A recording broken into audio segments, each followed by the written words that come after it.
नमस्कार दोस्तों, study with ज्ञान प्रकाश में आप सभी का बहुत बहुत स्वागत है। देखिए, यूपी टीजीटी और पीजीटी में आवेदन की जो तिथि है वो 10 दिन के लिए भले ही बढ़ा दी गई है, लेकिन वेबसाइट की हालत तो अभी भी बहुत ही बुरी है।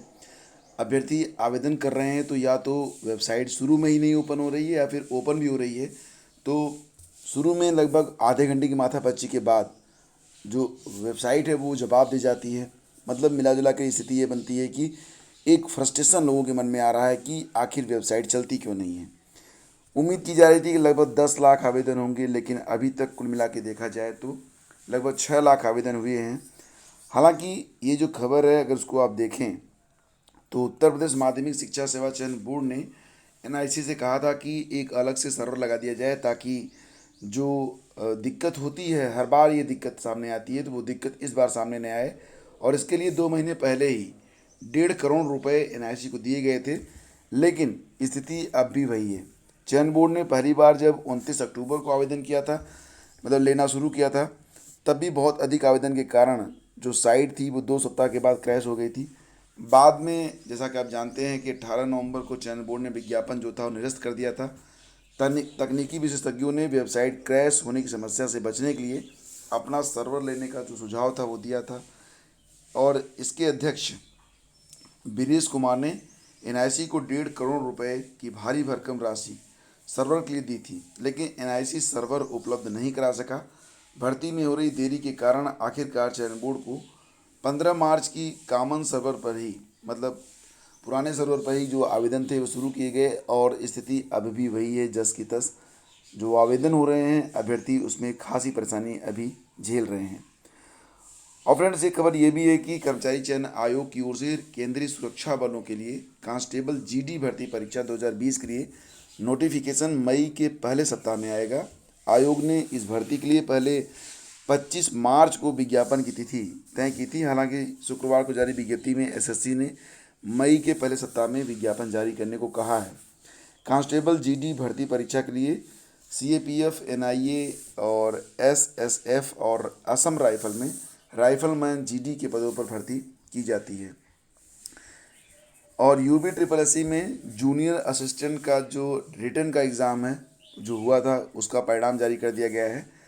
कुल 1403 पदों के लिए कुल 13,954 अभ्यर्थी टाइपिंग टेस्ट के लिए चयनित हुए हैं।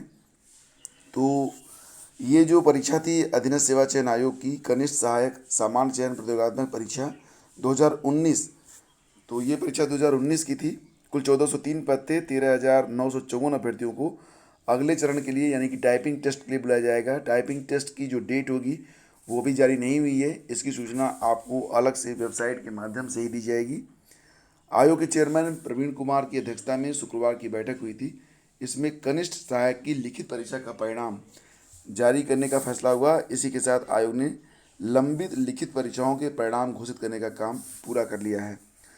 और देखिए, जीआईसी प्रवक्ता के अंतर्गत यूपी पीएससी ने राजकीय इंटर कॉलेजों में प्रवक्ता रसायन विज्ञान के 25 पदों का परिणाम जारी कर दिया है। एसीएफ और आरएफओ के जो इंटरव्यू लेटर हैं वो भी अपलोड हो चुके हैं। ठीक है। और इसी के साथ एक खबर यहाँ पर यह भी है कि डीएलएड चतुर्थ सेमेस्टर पर जो 2018 का सेमेस्टर था उसमें 77% फेल हो गए हैं। डीएलएड चतुर्थ सेमेस्टर 2018 कक्षोन्नत छात्रों से इतर। तो ये जो परिणाम है ये बहुत ही अजीब है। डीएलएड चतुर्थ सेमेस्टर 2018 में कक्षोन्नत छात्रों से इतर 77% प्रशिक्षु जो थे वो फेल हो गए हैं। परीक्षा नियामक प्राधिकारी कार्यालय ने शुक्रवार को इसका रिजल्ट जो जारी किया है, 34 का परिणाम निरस्त हो गया है और 1071 का जो है वो इनकम्प्लीट है। और फ्रेंड्स, यहाँ पर कोविड का जो प्रकोप है वो अखबारों में और इसके अलावा आसपास आप वैसे भी देख रहे होंगे। और इस बार जो सेकेंड फेज़ है वो काफ़ी जो खतरनाक है। आपको अत्यधिक बचाव की आवश्यकता है। और देखिए, कुछ लोग अभी भी जो है बहुत ही अधिक लापरवाही बरत रहे हैं। तो उनसे यही कहना है कि जान है तो जहान है। अपने शरीर को आप स्वस्थ रखें।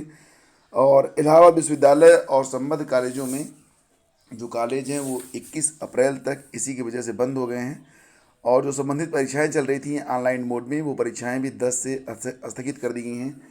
ट्रिपल आईटी भी जो है 18 अप्रैल तक बंद कर दिया गया है। तो यहाँ पर जो खबर है वो यही है कि कोरोना की दूसरी लहर में बढ़ते संक्रमण को देखते हुए इलाहाबाद विश्वविद्यालय और कॉलेजों को 21 अप्रैल तक बंद कर दिया गया है। इलाहाबाद विश्वविद्यालय में बीते दिनों में शिक्षक समेत 40 कर्मचारी संक्रमित पाए गए और इसके अलावा 2 लोगों की डेथ भी हो चुकी है। इसके चलते विश्वविद्यालय प्रशासन ने यह निर्णय लिया है। 10 अप्रैल से होने वाली विशेष सेमेस्टर समेत सभी परीक्षाएं भी टाल दी गई हैं। कुलपति प्रोफेसर संगीता श्रीवास्तव ने अपील की है कि महामारी के दौर में सभी लोग घर पर रहें और सुरक्षित रहें। पीआरओ डॉक्टर जया कपूर ने बताया कि बैठक में अन्य कई अहम निर्णय भी लिए गए। उन्होंने बताया कि 21 अप्रैल तक इलाहाबाद विश्वविद्यालय समेत कॉलेज पूरी तरह से बंद रहेंगे। ऑनलाइन मोड में चल रही परीक्षाएं भी टाल दी गई हैं।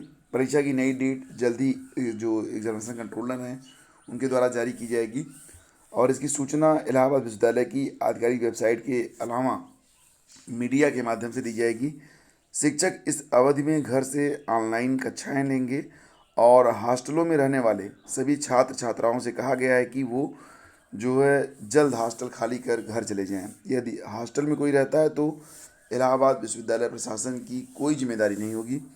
सभी कर्मचारियों से वैक्सीन लगवाने के बाद वैक्सीन सर्टिफिकेट रजिस्ट्रार को ईमेल से भेजने की अपील की गई है। पीआरओ ने बताया कि 12 अप्रैल को प्रस्तावित कला संकाय की फैकल्टी बोर्ड की बैठक भी टाल दी गई है। अब विश्वविद्यालय खुलने के बाद बैठक की नई डेट जारी की जाएगी। परीक्षा नियंत्रक प्रोफेसर रमेंद्र कुमार ने बताया कि कोरोना के चलते 10 से 21 अप्रैल तक होने वाली ऑनलाइन परीक्षाएं स्थगित कर दी गई हैं। तो फ्रेंड्स, ये थी कुछ इम्पॉर्टेंट और महत्वपूर्ण खबरें जो कि आपके लिए बहुत ज़रूरी होती हैं। तो हम मिलेंगे आपसे अगले वीडियो में। आज्ञा दीजिए, नमस्कार, जय हिंद।